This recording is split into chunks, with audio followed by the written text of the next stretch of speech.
Title: The Sky Fell Silent, the Untold Story of Air India Flight 182.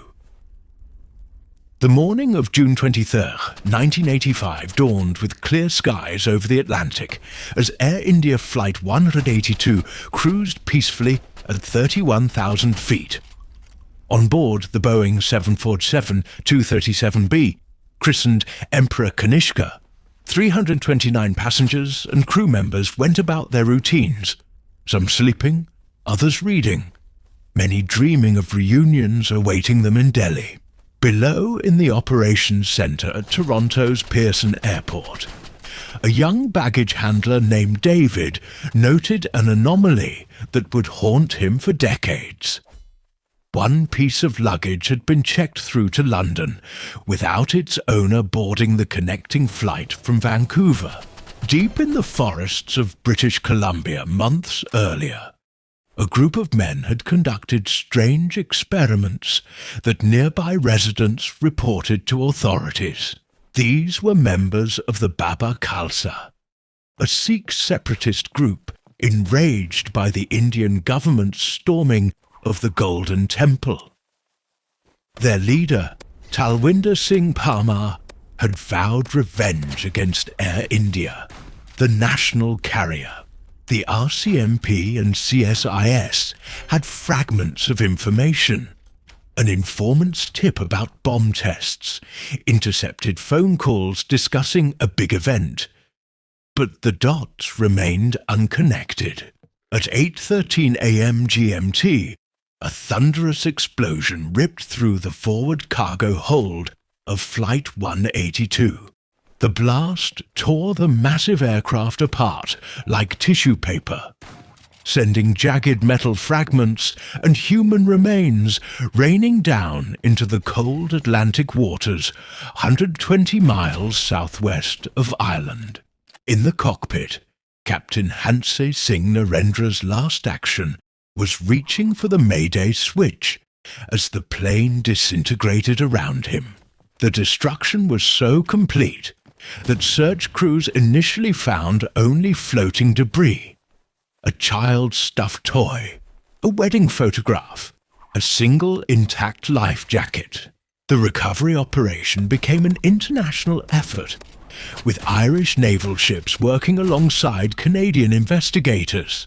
Divers braved treacherous depths to retrieve the flight recorders, which confirmed the telltale signature of a bomb's shockwave.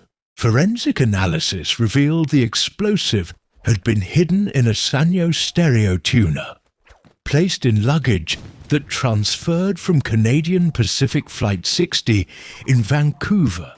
The bomb's maker, Inderjit Singh Rayat, would later admit to constructing the device, but claim he didn't know its intended target. As the investigation unfolded, shocking security failures came to light. Airport screening in 1985 didn't require matching bags to passengers, allowing the bomb to travel unaccompanied. X-ray machines couldn't detect the carefully concealed explosives. Most tragically, authorities had ignored multiple warning signs, including a nearly identical bomb that exploded at Tokyo's Narita Airport the same day, meant for another Air India flight.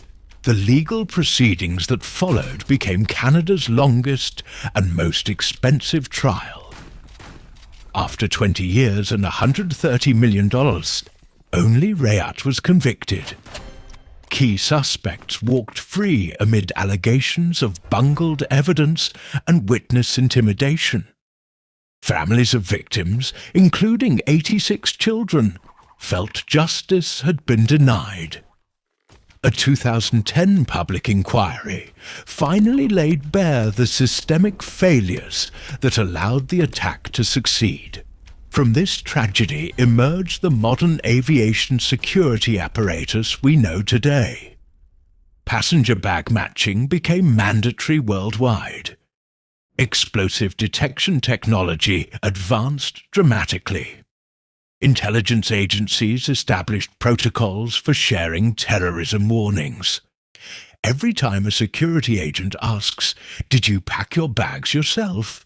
they honor the memory of those lost on Flight 182.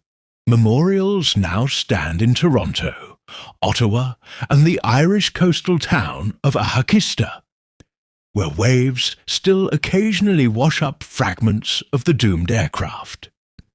The victims' names are read aloud each June 23rd, a solemn reminder that security is not just procedures and machines, but constant human vigilance.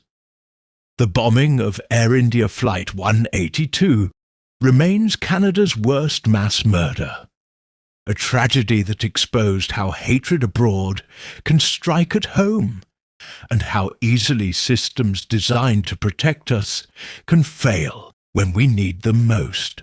The legacy of Flight 182 endures not just in memorials, but in every security checkpoint that keeps travellers safe, in every intelligence analyst who connects disparate clues, and in our collective memory of how prejudice and violence can turn ordinary journeys into unimaginable horror. The victim's final flight stands as both a warning and a challenge, to remember, to improve, and above all, to ensure such darkness never again falls from friendly skies.